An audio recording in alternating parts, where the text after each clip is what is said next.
Welcome everybody to episode 17 of the Lure Fishing Podcast. 17. 17. Number one seems a long time ago now, doesn't it? It does, yeah.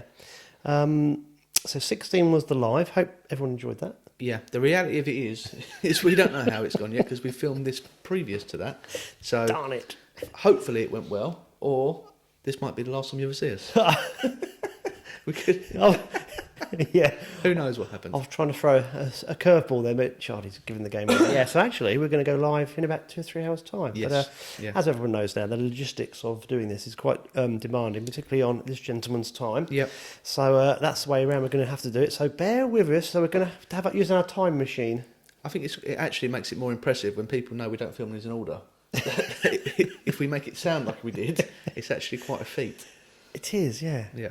And what's more of a feat is me actually being able to talk today because I've got a bit of a hangover. I don't normally drink anymore. And I went out last night with Alex, who's actually the guy I do the other podcast with, Yep. and his dad. And I'm going to meet a guy from the Environment Agency. Oh, really? Who works at the lab. Oh, cool. Yeah, very interesting. Pricey, he's a great guy. Mm-hmm. And we got into a great in-depth conversation about eels. Oh, don't start me on eels. And this was right at the end of the night when I'd had way too many pints of a shipyard and whatever. But he was telling me that I think we were talking about which fish fascinates us the most. That was the topic of conversation. Yeah. And it was after we'd been for a curry, hence why I probably stink of garlic as well. So I do apologise. Yeah, and I think myself and Alex said eels at the same time. Yeah, 100%. Yeah. And Pricey's well into this as well. Mm-hmm. And he was telling us about how. Well, it's what I kind of knew, but he confirmed it. How little we know. Yeah. Oh, it's incredible. I mean, it's not because I'll be on it for an hour. But yeah, eels are... in fact, I'm going to self-plug a little bit here. So, off the back of doing this with Andy, I've started my own podcast as well. So yes, I do... Well, podcast? Carcast? Carcast. I'm calling it the Illustrated Angle. So, it's just me chatting at a camera whilst driving. Because, as Andy knows, I drive a lot. I get around. I do a lot of things. I find your delivery of that... It's really calming listening. Oh, nice. It I'm is, glad. yeah. My overactive brain needs me to do something, and just listening to podcasts sometimes isn't enough. So I decided, why not record one whilst doing these journeys? It gives me something to do. It makes me feel like I'm being productive and using the time productively. But what I have done is, I don't know if it's the most recent one, I forget which order I've released them in, but there was one all about eels. So if anyone is interested to look into listening a bit more about my history with eels, I'm sure Andy will give us a little link below. Yeah, we'll do, yeah. You can go and listen to that. But yeah, eels are incredible, absolutely incredible. Yeah, and he was telling us that they think they know roughly where they spawn in the Sargasso, but they can't actually pin it down to exact location. Yeah. And I was going, but why? But why? And apparently it's the technology. Right, really? They can't, these tags that they use to track fish's progress, the battery life isn't long enough for it to work. Follow the whole journey. Yeah. I think they found elvers to a certain size, but it's actually quite a large size, so like quite a long time after hatching. So that space between them actually spawning, laying eggs, and the elvers hatching is a bit of a mystery. So they can roughly, from where they found these small elvers, when I say small, they're of not just hatch size, they can roughly work out where in an area circumference of where they might have hatched, but I don't know exactly where. You're exactly right, and that's what he said to us. They had discovered on a region on the periphery of where they thought they spawned these elvers, and by piecing together pieces of the jigsaw, they'd made a guesstimate. Yeah, and that's as close as they got. Yeah. Which I don't know. I mean, I don't know how much money is invested into eel research every year, but whatever it is, it should be more. There's a lady who's deeply into this. Really? Yeah, and he was telling me her name last night, and of course, after my 10th shipyard, I've forgotten. Yeah. And apparently, she's a big exponent of this, and she's always in contact with them and pushing them to do more and more and more. I don't know the lady's name, but it went early. I thought, I must mention this to Charlie. It was fascinating, but that was one thing on in my mind. And before we go any further, I must also say this episode is sponsored. Ooh, aren't we fancy? We have a sponsor. Yeah. And it is by a lovely man who you know as well, called Sean Fraustus. Yep. Obviously, he's one of our cousins. He's north of Hadrian's Wall. Yes. And I'm a bit of a long shanks. Sorry, Sean. I'm not really. I like listening to TalkSport with Simon Jordan and Jim White on. And Jim White's Scottish, and he always calls Simon Jordan Longshanks when they talk about England Scottish stuff. No, but so Sean's sponsoring this episode, and his company is his website is myfishinglures.co.uk. And if you go and have a look on his website, guys, he's got lots of different types of lures, lure fishing equipment, electronics. He is really well stocked. And recently he expanded his operations. Yep. So he has got a lot more space now in which to stock the goods. So he is very well stocked at the minute. Yep. I'm very pleased to have that sort of person on board with us and join us on this journey, because like, the more guys that do that, take the step that Sean's taken to really go full time and hard with purely lures, it only grows it for the rest of us. Yeah. So I think it's great that he can support us and we can support him by hopefully giving him a little bit of airtime and people and directing people towards him. And the more guys that get involved like that, the quicker this arm of our sport grows. That's right, because he's like most people, everyone does in this. He set up obviously, working full time in something else and doing this on the side, but now he's going for it. Yep. And that's fantastic. And that's the story you find around the world. Yeah. That's what everybody's done. You can't just go into this and go, oh, I'm going to be a tackle shop. You have to start with small beginnings and grow and grow and grow. And he's done incredibly well. He's also has a lot to do with, I'm reading this, as you can probably tell, so I'll get it right, the UK angling groups on social media, on Facebook. So they've got a lot of different, very species-specific groups, which are great if you wanted to really nail in on one particular species, say it be it perch, pike, roach, chub, whatever. It's a good place to go and just talk about one species rather than being a bit more generic and general with it. You can really nail in on what works and what people are doing for a particular species. You're exactly right, and I've got a link to that which I'll put on the end of the description of this video as well. So I've got to remember to do all these things. So your eel podcast, Sean's myfishinglures.co.uk website, and I'll put on the Facebook social media the UK Angling Group's link as well. Because you're right, it's fascinating what he's involved with. It's a place to be if you want to be up to date as well. In reality, social media nowadays is where breaking news comes up. It does, yeah. Actually, I've got a little bit of fishing news we'll discuss in a minute. But so get yourself in those groups and you'll see what Sean's very good at is sharing relevant things to different groups. So, for example, I think there was a couple of spaces in the WPC. Sean pinged them into there. So if you the perch groups and the predator groups, bang, they was there. And it got us to the right audience very quickly. Right, yeah, that's good. And this is a little bit off topic, and we're going to slightly steer away from lure fishing a bit, but it's something we might talk about at some point, but it's relevant at the moment, and I wanted to jump on it while the iron's hot. How much have you seen on the biggest carp fishing drama recently? I have actually tried not to look at my phone. Okay. And it hasn't worked. Yeah. So what I tend to be focusing on is more Arsenal-based stuff. Being an Arsenal fan, I think I'm quite excited for this season because of Arsenal have got. It's very interesting watching Arsenal with the project that they've been doing over the last two and a half years, and it's sorry to bore people, but I like it when obviously I'm biased as well. Charlie's an Arsenal fan as well, both very biased, but.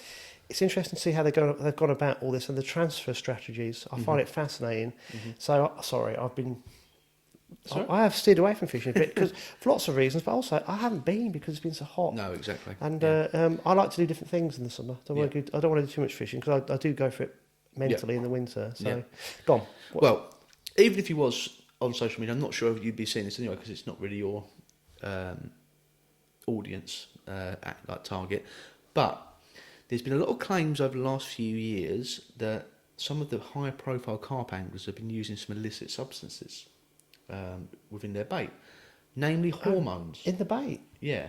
They've been introducing hormones and different banned chemicals to their bait to attract fish to them. And there was some names thrown around. I'm not going to mention names on here because I know there's been some legal terminology thrown around about it, but it's interesting we can discuss it. And then 2 days ago, one of these anglers who has been accused, not proven by the way, just to make that very clear, he's not been proven. Allegation. There's been allegations against him, which he fervently denies. The particle company that he was working with and associated with, he parted ways with them and joined another one. The following day, that one he'd left put up a post saying they'd recently dismissed one of their anglers on their team due to there being confirmation of them using this hormone. Right? Again, if anyone's seen anything on social media, they were seeing this. I don't need to say the guy's name, but he's a very, very high-profile angler. Fishes a lot of the big sort of day ticket circuit waters, and he has then come back fervently denying it, knocking it back, saying that actually he left because lack of payment. So anyway, it's huge. This drama is massive, and it's actually got a lot of big repercussions, because if some of these big names do get found out that they was using it, that is their fishing career over, bang, overnight, done. Because you can't come back from that. Because it's not like sneaking a fourth rod out when you're only meant to be using 3. The knock-on effects of introducing these, not just banned by fisheries, but illegal chemicals, illegal to import into the country even, could be massive, you know. But the point I'm getting to is something that we've briefly discussed. I don't know if we'll get onto it much today. Is about additives and scents in lures. Yeah, because we were going to talk. This is something I broached with Charlie earlier. Where do you draw the limit? Yeah. Is a scent like, because you've seen it before over the years. I remember one of the first jobs I ever had. I had a Saturday job working at a tackle shop in Benfleet, and they had this. I forget the name of the company that brought them out, but it was like a little foil pack about that big, and it had like different vials, like plastic vials within it, with a twist off top, and it had a liquid in it that you mixed into your ground bait or put on your sweet corn or whatever. But it was meant to be a pheromone that was meant to attract fish into the area. Not that it had any sort of feeding trigger to it, but that died away and disappeared. And over the years, there's been other things that have come and gone, mostly gimmicks, I would think. But where do you draw the line? Where does something stop at being a scent or an attractant to them being cheating? Are we talking about just lure fishing, or generally fishing? Well, let's talk lure fishing, since that's what we're talking about. Because I can't work any of this out. No. If you're talking about a lump of wood, plastic, or metal, and you smear bite juice on it, Eric, my boat partner, swears by bite juice. Yeah. I've tried it, and I can't in my head, I can't work out why it works. Yeah. Because I'm thinking, if I smeared this stuff on my lure, I could perhaps understand how it might still be on the lure after 2 or 3 casts. But yeah, after 5 or 10. But it's a bit of it gets a bit sticky, congealed. And I'm thinking, if it gets congealed on the lure, how is it having chance to dissolve into the water to work? Yeah. So I'm very confused. I'm not saying it doesn't work. No. I don't know, so I don't bother. No. I just discount this totally. Yeah. Now, I could be missing a slight trick on certain lures and certain waters with certain species doing certain conditions. Yeah. I think with angling, you shouldn't discount anything. No. You've got to be an open book. Yeah. And you've got to learn and be a sponge. This I find really difficult to get my head around. Yeah. And I would like someone to actually show me absolutely cast iron proof that it definitely makes a difference in 1 or 2 situations. I mean, when you're fishing very negatively, using a Ned and it's taking 10 minutes to retrieve, then I can see how it would work. Yeah. Because it's got time. Exactly what I was just about to say. Yeah. But when you're chucking a plastic shad out, it's like Sandomania. Eric put on this lure, and I didn't say anything. I kind of went, ooh. Yeah. Why has he put that on? Yeah. It worked. Yeah. But it's got a smell to it. Yeah. It's squid. Yeah. And I've bought some, obviously, just because you build up a little bank of lures that work. And I'm thinking, how does that work? As in, if an infused smell in a bait, how does that get into the water? Thing is, though, what's the first thing you do when you open a packet of lures? Yeah. Why? Because we all do it. Yeah. We all do it. Like it's ingrained into you. Like, oh, it's like smelling your pants if they're too dirty to put on for the 5th day. Yeah. Never turned around and inside out enough times. But yeah, I don't think we should delve. Let's save this for. What do you think? I think they're the same as you. I think that if you fish super negatively and slowly, then it gets time and a chance to dissipate and fish the zone on it. If you're fishing a shad or a crank or whatever, I can't see how it would do anything. Because it's not like you're even like when I've done any bait fishing, and you're relying on a scent. So you're relying on scent's even the wrong word because fish don't smell; they sense the chemical or whatever it is. you're relying on it being in one place for an amount of time to target fish into that one place. So if you've got a ground bait, or you've got a pellet, or even maggots or corn, or it's all got a scent to it. But with lure fishing, the chance of you putting your lure back in the same spot exactly over and over and over again for the chance of fish to draw to an area, it's unreasonable to think that you can do that.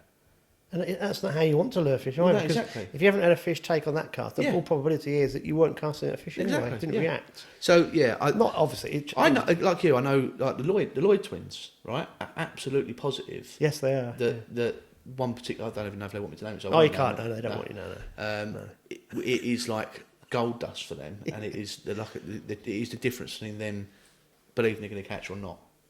But is that giving the angler confidence? 100%. Therefore, you fish 100%, better. yeah, 100%. That's Yeah. my opinion of it. But I think we should delve into this in a greater detail another time. Yeah. Yeah. Yeah. So if anyone's got any questions on sensing lures or particular examples of ones you think work or don't work, Send us a comment on the live. Yes. Oh no, you can't because we've already done it. yeah, send us a comment here, and we'll talk about it in another live we're going to do. Probably if the last one worked. If it didn't, it won't. Yeah. Well, going back. Yeah. So there's. Let us know about the sense. Also, going back to the live thing, people. Let me tell you this: we had a dummy run the other night, hour and a half. Charlie was at home. Yeah. I was here. Yeah. Could not get the audio to work, but I think we know what the issue is now. So Yeah. We could be talking about it live, and it never happened because when we go to do it later, it doesn't work. We bin the whole idea off. So yeah. Oh, how funny! No, that's yeah. I would like to know more. If there's anybody who actually works for a lure making company or has their own business and infuses smells, it'd be great to know what their take is on it. Yeah. Because I would like to think it makes a difference, but my analytical brain doesn't allow me to. No. But if someone could show me, I'd love to see proof, yeah. I'd Yeah, love to see proof. yeah. There has to be, maybe we'd be looking towards the American market. There has to be tests. They must do tests and things like that over there. We'll have to look into it. Yeah. Maybe I'll try and find some videos. We can have a look at them live in the next podcast. We can react to videos. I like that last time. That was good. Yeah, we'll do that. I forgot to mention something. Go on. One of the reasons I was in contact with Sean recently Yes. was I was over in Sweden. Yes. And if people look at the channel, you'll see a perch video I did. Mm-hmm. And do you remember we were looking at lures in one of the podcasts that we had no confidence in, or we couldn't. Yeah. And chatterbaits was the one that I Yep. chose. And the reason I chose chatterbaits then was because I knew we were going to be using these in Sweden. Yeah. And obviously we didn't catch loads of perch, but we had 26 fish in 2 days. Mm-hmm.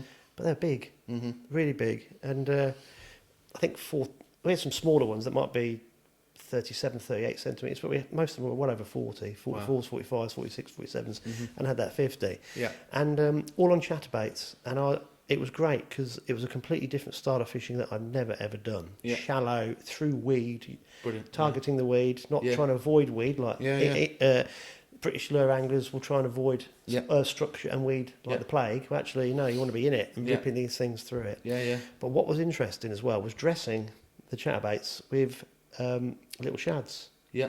Because I look at this when I look at bass anglers doing it, I think, God, what? They've got so much stuff going on. It must be off-putting to the fish.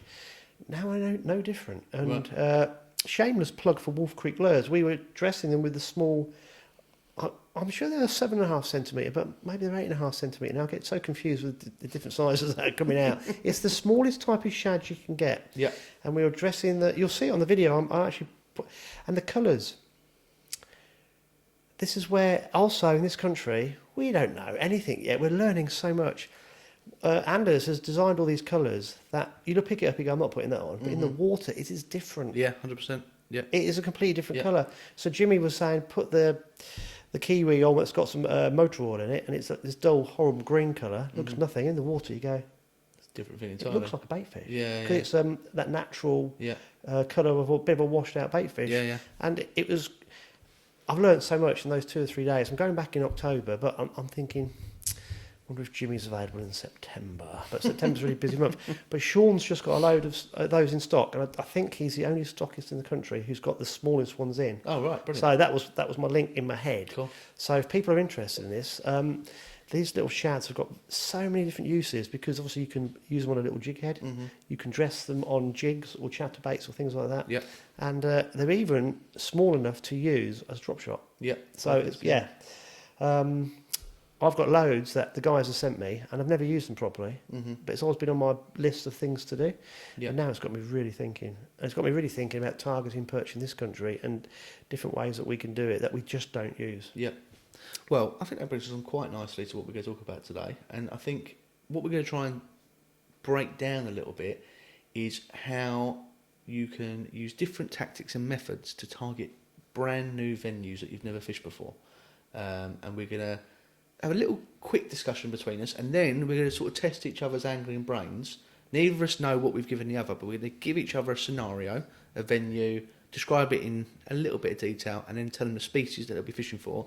And then we're going to sort of just give you an idea of how, what we would do in real life if we was approaching this venue and how we would break it down and how we would, obviously things change as you do them, but we're going to talk about our initial thoughts and how we would attack it. Yeah, what we're thinking is it might be people who are quite new to the sport might go, because I speak to Tom Moy about things and people ask me about knots and how do I do this and how do I do that.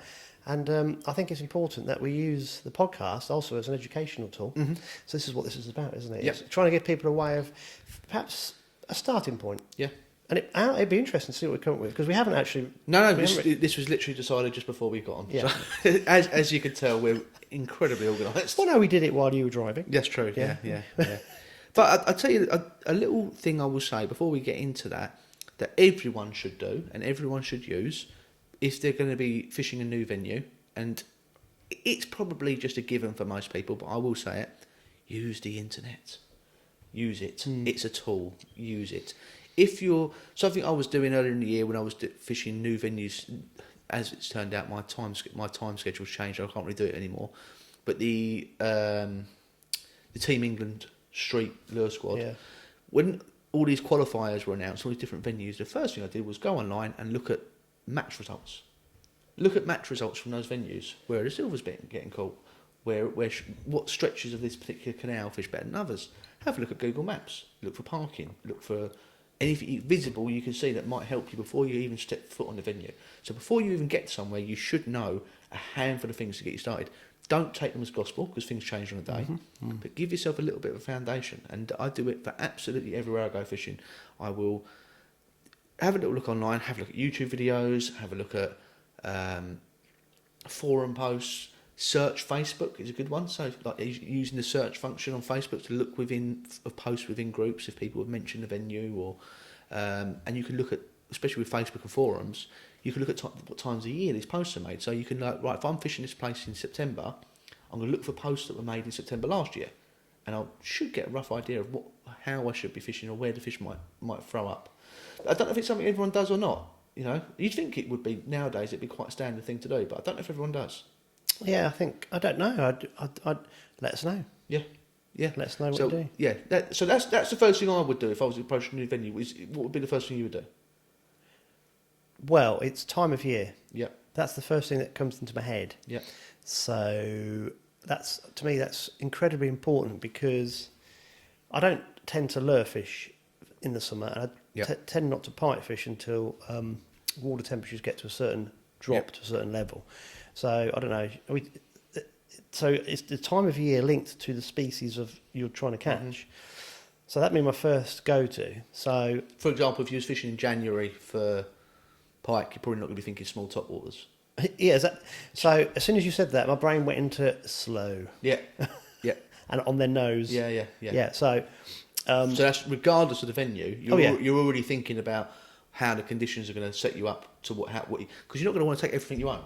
No, but you see, also, right, so that's my go-to immediately, but then what's more important is actually what the weather's what the weather's been doing for the last 2 or 3 weeks, and what is coming, particularly with pike, because say you're going in January, and it's been very mild, but it's normally wet and mild in the winter, so if it's been mild, it's been wet. Is there an awful lot of colour in the venue where you're going? Do you remember we went to Hanningfield, didn't we? Yep. and it was like pea super. Yeah. Because we had usually gin clear. it was gin clear the previous times we've been. Yeah, and it went like and it was this chocolate. was end of January, and it was even February, wasn't it? It was you couldn't, and if fish get affected by that initial colour coming in, they don't like it, and I think pike in particular hate the suspended sediment. Yeah. When they're not used to it, I think it affects their gills and they go dormant and they lie doggo. 100%. So there's lots. Can you see how many things are connected? Yeah. That's what I mean. You start putting a chain together. Yeah. You go, one thing's linked to that, to that, to that, to that. And you also, should get to the end of that chain pike will respond to what's coming with the weather. They're amazing species. If there's a big weather front coming in, they seem to better sense it. Yeah, it's incredible, isn't it? You see it quite often. Yeah, it is amazing. Yeah.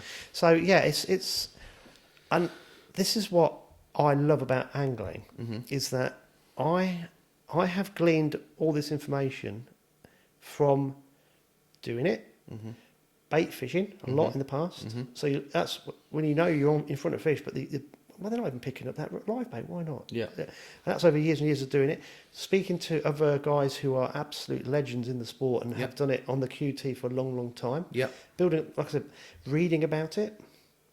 So got a wealth of books in there. Having read lots of different books and articles and so forth. But you just build up this knowledge base, and then you've got to go and do it, and you've got to go and do it repeatedly. And over the years, you can kind of you go, did that do that because of that? And then you can build up pictures. It's amazing. Yeah, exactly. Yeah, it's very. It's like we were off air. We were talking about perch, weren't we? Perch habitat and perch behaviour. Yep. And before 4 or 5 years ago, I didn't care about catching perch. It was a bycatch. Yeah. But I've really got into perch, and I've been fascinated to learn about their habitats and how they behave at certain times of year and different venues of where they might live and what they feed upon. And it's been so going to Sweden fishing on the Baltic in a very shallow, massive area of water was again amazing. I'm going, oh wow, another string to your bow. And that time of year we went last month, but 2 weeks ago. These big perch were spread randomly. They're not in pods at the minute. They're like individuals. But we did catch 1 or 2 fish that were in the similar areas, and you're starting to put a picture together, and it's like, so long-winded answer to your question, but I think there's so many facets.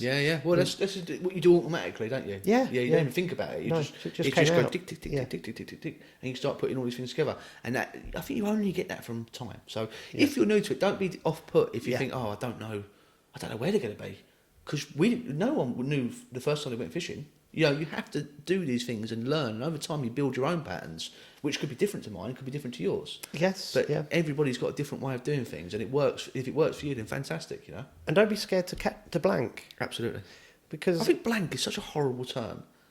I don't feel like a blank, because blank is just like blank.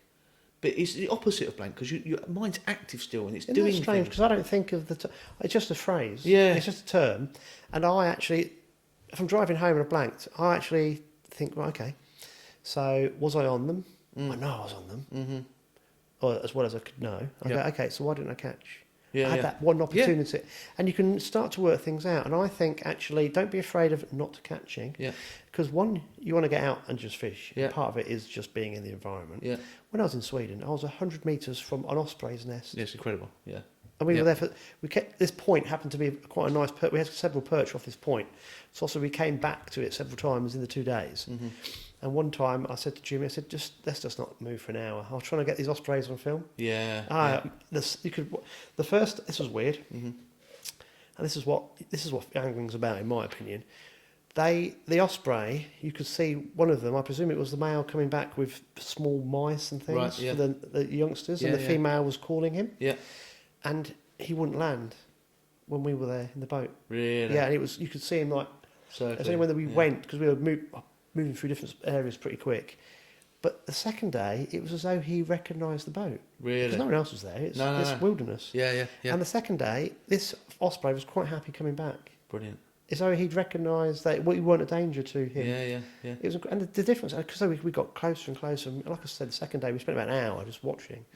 But you could hear the calls in the distance, and you could hear. So I knew when to get the camera ready, because I could hear them calling, and it was incredible. And so that's why I don't like the term blank, because if you hadn't caught anything that day, you would still have had an incredible day's fishing. Do you know what I mean? So blank is such like my mate Guy, who's a bite fly angler. Yeah. His whole mindset is does quite a lot of boat fishing, setting the boat up on the right drifts, having good casts. Yeah.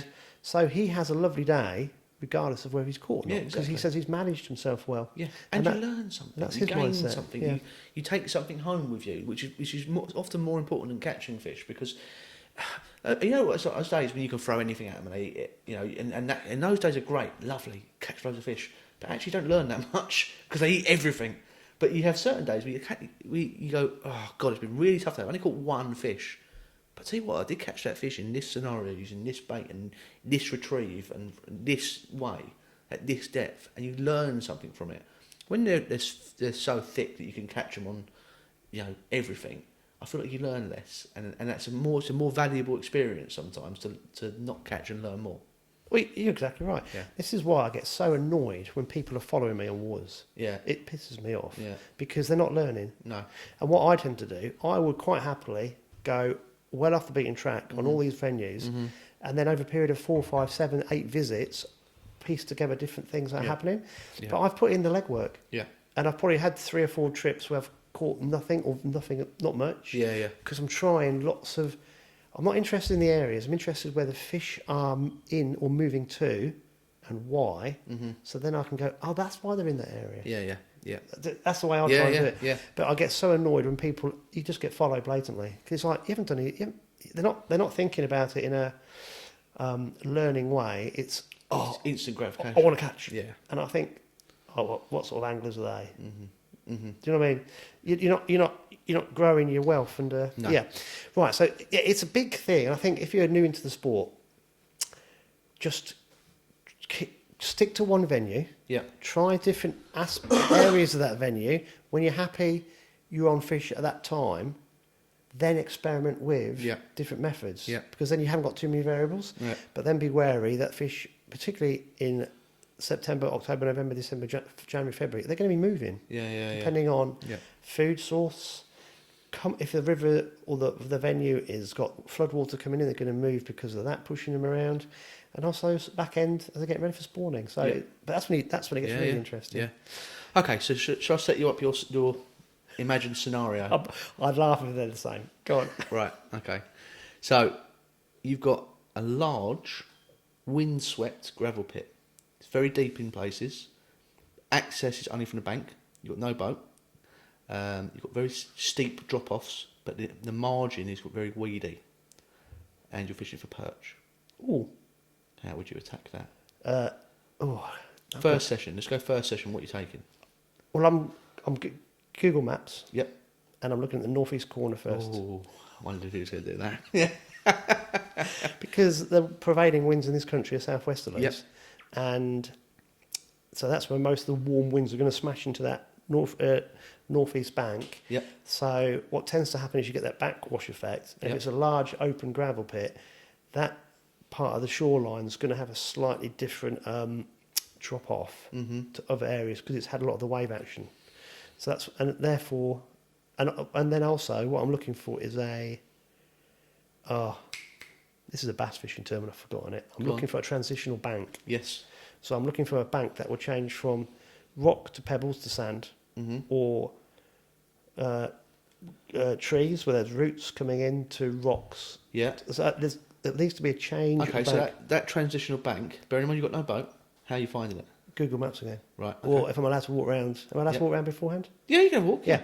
So so Google Maps, I'm looking, and I'll say on Google Maps you can tell the deeper water and the shallow water because you can see. Yeah. And if I would also try and find out if there's any charts that I can get hold of before I go. Yeah. So what I would do as well, if I didn't know the water, am I going in the winter? Oh, good point. You're going in November. This will freak a lot of people out. I'm going to discount the deep water. Yep. Yep. Because then, also, so I'll get my map and I'll shade out all the deep water. And when I say deep water, anything over 20 foot, I'm not even going to consider. Yep. I might even knock it even out 15 foot. I'm going to explore all the 10 to 12, 14 foot water, maybe even 8, maybe even really shallow, because it's still November, if there's weed growth. Yep. So I'm going to explore all that stuff that can hold all the life in it. And I'm going to, if I can, access that northeast corner first, but concentrate on the transitional banks and any other structure like a spit or big weed beds, because in November they're pretty cool. Yep. Because they're dying back, Yep. and the fry might be stuck in them as well. Yep. So that's how I'd start off. And lures. Yeah. What's the first thing? Surface lure, actually. Really? Yeah. Interesting. Just to see if I can get Yeah. something to follow. Ah. But I'm going to use a trace because you're probably going to get pike as well. Yes. But if I can catch something like Yeah. a pike or a perch, Yeah. it will tell me probably where there's fry. Yeah. Yeah. Also, I'm going to look at the water of what's in the stones. Yeah. What type of creatures. Insect life. Yeah. Invertebrates. Yeah. And then if I'm finding loads of shrimp, invertebrates, crayfish, I will go. Actually, if I can fish a crank, Yeah. but the way you described it, it's going to be quite difficult because you're hitting different depths really quick, and then you're going to be into this weed. There's a very specific reason I said about that. And then if I can fish wonder the if you'll get cranks it. up the shelf, I would do it because I'm mobile and quick. Yeah. Yeah. That's what I'll try and do first of all. So I use a quick lure method, so surface lures or cranks. Yep. And if I can find them, I'll probably hit them with creature baits. Okay. But it depends what's living in the water. Okay. So, not obviously none of this is right or wrong, but you know what I would do differently? Chatterbaits. Yeah. Chatterbaits, same sort of thing as your cranks, but you can fish them through that weed. Yeah. You know, that's what I was sort of thinking. I wonder if he's gained enough confidence in chatterbaits yet. No, well, this is what I've learned about chatterbaits Yep. as well. They're very difficult to fish deep Yes. Yeah. because the blade brings them up. That's it. Yeah. And this is another thing I learned with the chatterbaits recently. Different blades do different things. Yeah. So a rounder blade fishes it more shallow, Yeah. and a blade that's got more of a sharper edge, you can get we're talking feet, not meters, a bit deeper. Yeah. But the thing I need to learn now about chatterbaits is, can I use one chatterbait to chuck it into, say, 15 foot and still have it light enough to get it through the weed as it comes up? I don't know. That's what I need to try and work out. Okay. But yeah. There you go. Interesting. I think that's. You done with that? I think you've covered that. Did you like that? Yeah, I think that's good. Yeah. Yeah. I think that covers it. I think it's very similar to what I would do. So the only difference is I would have probably clipped on a chatterbait and had a little go with that as well. I won't go into it too much in case it creeps into mine. But go on, this set me up. Okay, well, I'm setting you up here because I think this is quite a difficult one. Okay. And I'm going to just explain the scenario, then I'm going to shut up. So your target species are chub. Yep. In the summer. Yep. You have got a lovely chub river that's not too wide. Yep. I would say it's probably, 10 metres wide. Okay. 10 to 15 metres wide. Yep. And it's got some nice pace, a few bends. Yep. But the problem is there's a lot of streamer weed. Right. And a lot of it is fairly shallow. And yeah, that's what I'm going to say. So, okay. Yeah, how would you go about... And the streamer weeds come up to the surface. What's my access? However I want? On foot, and you can do jungle warfare and make your own access to the river through swims. But most of it's open, so you can see. Yes. But you've got that horrible nettles and stuff, so you can just walk through them. So you can fish. What's the depth? The depth's going to be... It's about 3 to 4 foot deep, but the streamer weed is right up to the surface on a lot of the straights. Okay. Right, well, the first thing I'm going to do is, like we said, I'll be looking at Google Maps. My most important thing is I don't like to use too much energy. So if I can see there's multiple access points where I can park. Oh, okay, yeah, so I didn't mention that. So there's access points at the top of the stretch you can fish. Yeah. And the stretch is probably 2 miles long. Right, and that's the only parking space? Yeah. Right, okay, so that scraps that. Yeah. So, okay, so I'm looking at bends using Google Maps, maybe to access some deeper water where the fish might be holding out of the streamway. But then again, I'm probably not going to ignore the streamway because it's probably a good fish holding thing as well. And I think with the way you described it at the time of year, there's only one way to target them, or one effective way to target them, and that's going to be topwaters. Now, I have my favourite topwaters, but when they work well on the rivers that I use them on, but they're not like you described. So I'm going to be probably opting to use soft plastic topwaters, weedless, like weightless, weedless topwaters, and I'm going to be looking to cover as much water as I physically can in a session. And the reality, what's the stocking like? Is there a lot or a few big ones? I'm going to make this up. This So it's got one or two larger fish, Yeah. but it's got a good stocking of 3 to 4 pound chub. Okay, so they're not all going to be shoulder up. And there's roach and chublets in there. Okay, right. So they're not all going to be in one place. And those sort of size fish, a river that size, are probably going to be quite evenly spread out. So I'm going to be covering ground. I'm going to be looking for, visibly looking for fish, because I imagine the water's quite clear if it's got streamer weed and that sort of thing. I'm going to be spending a lot of time just watching fish, because I think that's something that people don't do enough of, is just analysing how the fish react into things. So you can watch chub, especially chub actually, because they tend to do circuits. So you'll see they'll have a favourite seated area, what I call, where they're waiting for food to come to them. But they only sit there for long enough, because they're probably sitting in a flow, and they'll get to a point where they want to pull out that flow and rest. If you watch them for long enough, you'll start to see the circuits they do. And what you can do is intercept them, or place a bait on a plate, I call it.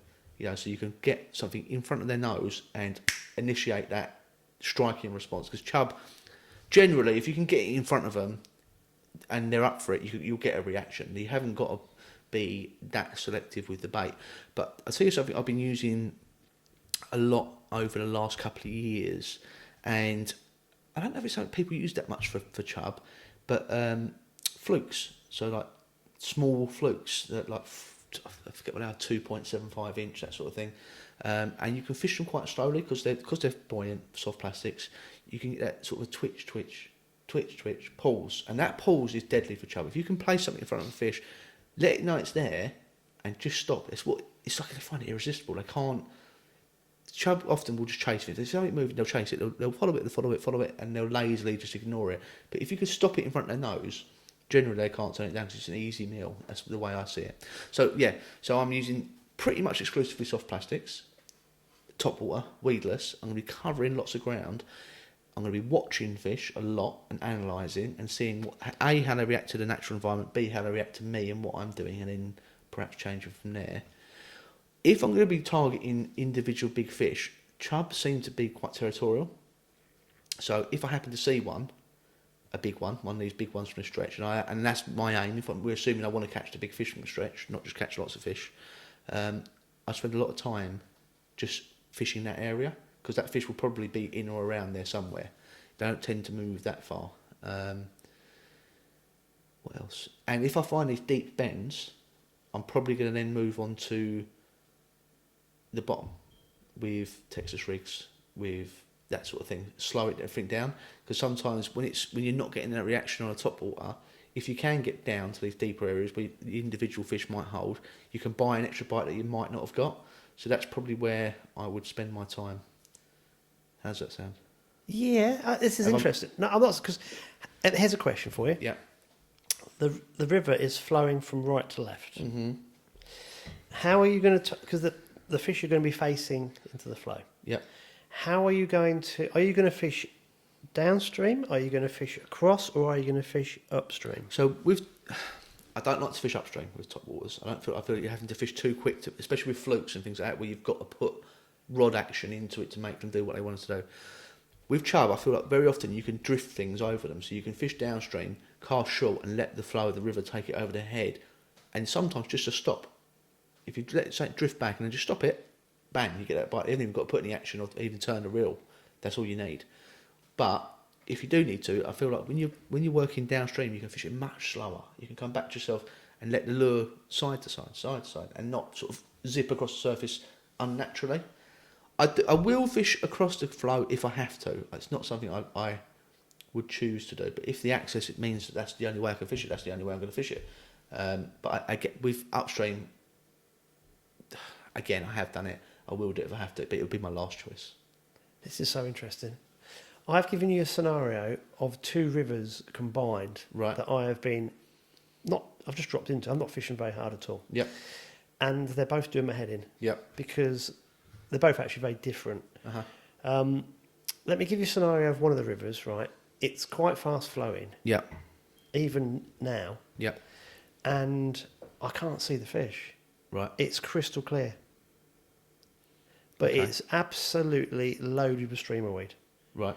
And I'm thinking the chub in the summer love this bit faster paced water with the hot water temperatures. Yeah, yeah. And they're sitting in the streamer weed. Yep. The reason I say that is the other river I went to, I could see more fish, and guess where most of them were? Go on. In the streamer weed. Streamweed, yeah. Yeah. That's the thing, is you're not going to want to avoid that because fish, it's a sanctuary. It's a sanctuary for food, and it's somewhere the fish can hide from predation, from the sun and the brightness. It's a sanctuary. So I think in the summer, because all my chub fishing experience in the past has been old school bread flake worm winter when the drains were frozen. Yeah, yeah. We used to go to one or two. I tell you the other thing I would do. I'd chuck bread in. I would have done that as well. Yeah. This has been absolutely interesting. Because why? I think, but I absolutely guarantee there would be people watching this who will go, "Well, that's cheating." Yeah, Who are you cheating? The bread I tried last year to locate. Yeah. It didn't work. I tell you why. Because they got on the bread. Yeah. The one place I actually got them taking on bread. Yeah. It moved them. Yeah, they followed it down. And then they got preoccupied with it. Yeah, yeah. So it didn't work. So I've only been twice the last 3 or 4 weeks, right? Yeah. And the second time I took bread to try this, it was a completely new river to me. Yeah. And I was watching a fish at my feet, and I told you about it, didn't I? Mm-hmm. And I got it to take one bit of bread, and it spat it out. Yeah. It ignored the rest. I think it's been hammered on bread. Yeah. So that was quite. But they didn't. They weren't interested. So I think it's one of those things. Maybe on areas that haven't seen much angling pressure, it works really well. Others it doesn't. But what I'm thinking is, I like your approach. Because I definitely use the soft plastic surface approach. Mm-hmm. I've not caught fish on it yet. Mm-hmm. The problem I have with it, it's this river that I really want to get. Some of these fish are very big. Yeah. And I can't see them, so I can't target them. Yeah. Like I was on the other place I went to. So with the surface lure, it's kind of like, it's very blind, repetitive, bit metronomic. It's a bit boring. Mm-hmm. I don't like this type of lure fishing where you just got to grind it. It's like, but I will do it if I need to. Yeah. But I'm finding the little frogs that I'm using aren't causing enough disturbance in the fast flow, I feel, to get the chub's attention. Yeah. So it needs to be something like that to get it through the streamer weed. Yeah. So it's kind of like, now I have had success on those little man's plugs. Yeah, yeah. Casting across. Yeah, yeah, yeah. Where I find I've got a gap in the weed and I can actually get a plug to track through. Yeah. I don't mind a bit of weed because what I'm learning is just rip it. Yeah. That's not a problem. Yeah. But obviously when it's thick, I've had 1 or 2 fish follow, and because the plug's then got weed on, it's then ruined the action. I can't rip it. The fish has just melted away. Yeah. What I am thinking is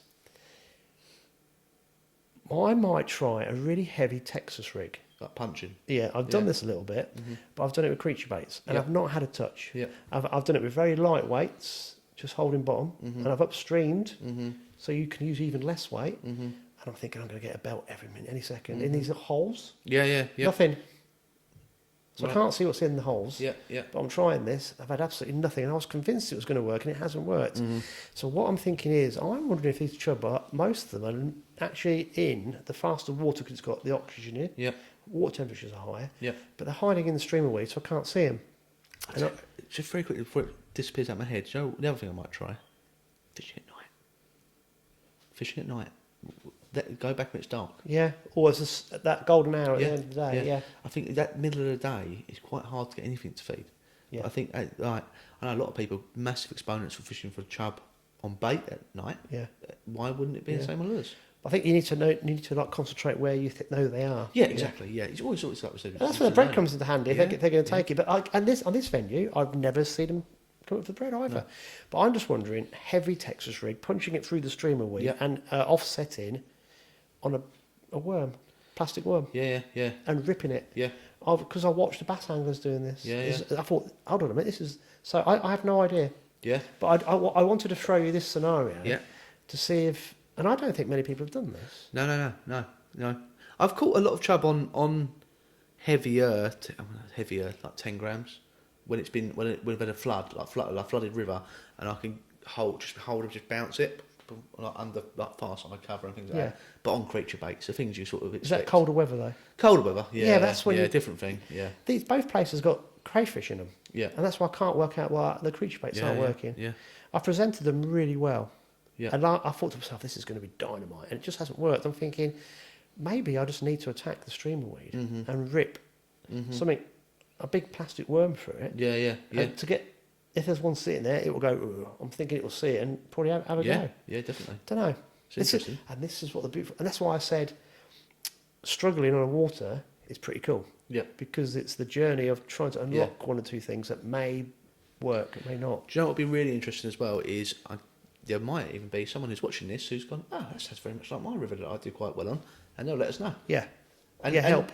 Well, this is good because this is what we're trying to build. We're trying to build a community here around this podcast and around what me and you do with our own social medias and this. It would be good if we could all help each other. Yeah. You know? Obviously, there's certain things you're going to keep to yourself. You've got your secrets. I've got my secrets. You've got more than me, and everyone's got their own.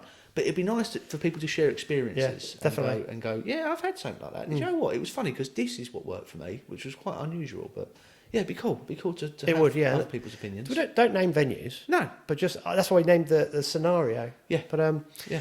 I'm fascinated with watching the bass anglers. Yeah.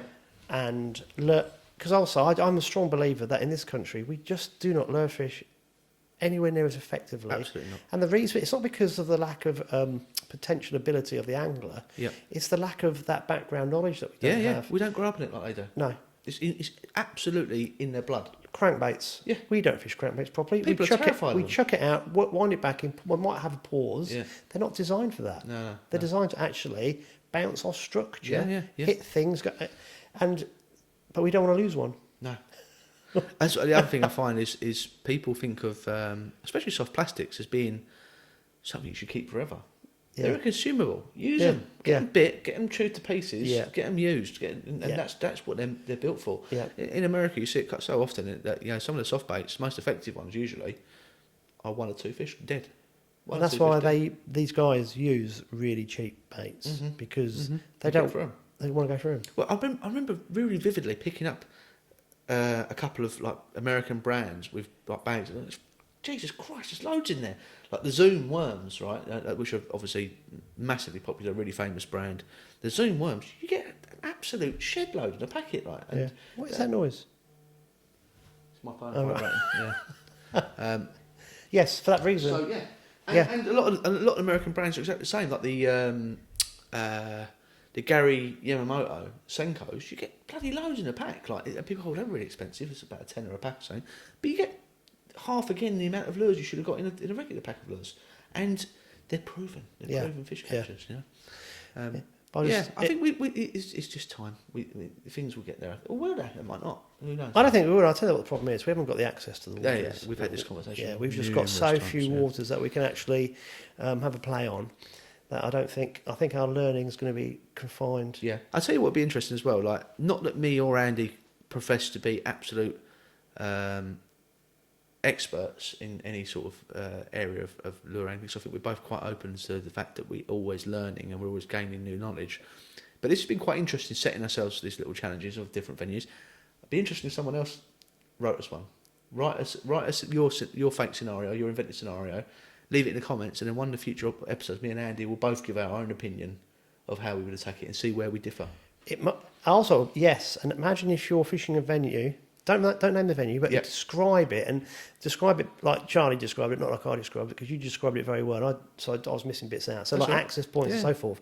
And particularly if you're struggling, we might be able to suggest one thing that just goes, yeah, it's cool. It might be, don't fish there, there's no fish there. Go somewhere else. Oh, that one, the one that got poisoned a couple of years ago. Yeah, there's nothing in there, don't worry about it. Also, as an aside, I do spend quite a little bit of time fishing random fendon waters that I know have been useless for years. Yeah. Because I know sooner or later they all change. Yeah. And I need to be the first one on it. And when I was stomping around the fens when it was in its heyday, I had to be the first one on these places. Yeah. So and like you say, even these places, like my local river for many years was poached within an inch of its life, but it's a different venue now than it was even 3 or 4 years ago. And to quote Jurassic Park, nature finds a way. Yeah, we have lots of fish kills around here. Yeah, with salt water. Yeah, with pollution, sadly, and all sorts of things. So it's interesting, but you've got to be prepared to try these places, and a lot of the times you don't catch anything. Yeah, but when you do get it right, it's only happened 2 or 3 times. It's like, yeah, amazing. Yeah, should we wrap it up? Let's wrap it up. Yeah. We've nattered on for long enough, haven't we? We have, yeah. Well, hopefully you enjoyed that, guys. What, we on episode 17? Hopefully you enjoyed the live and the last one. If you want to see more of those things, if you want to see us do anything else, anything more off the wall, we're always open to suggestion. Yeah, we're not going to. I think we might do 3 or 4 more episodes. Yeah, so that's. Oh yeah, I don't even know if we've mentioned that in the past. Yeah. So our intention is with this is we're going to run it in seasons. So that's right. Yeah. we're going to run to a certain point. Maybe like Andy says, number 3 or 4 episodes. We're going to have a little bit of a break.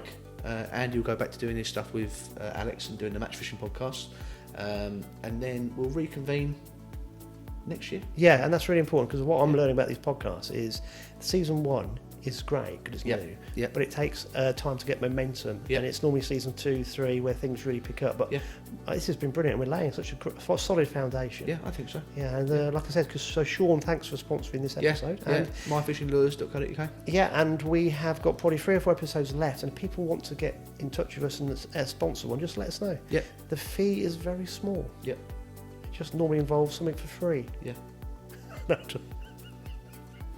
Right, we better go. Nice one. Thanks for watching, guys.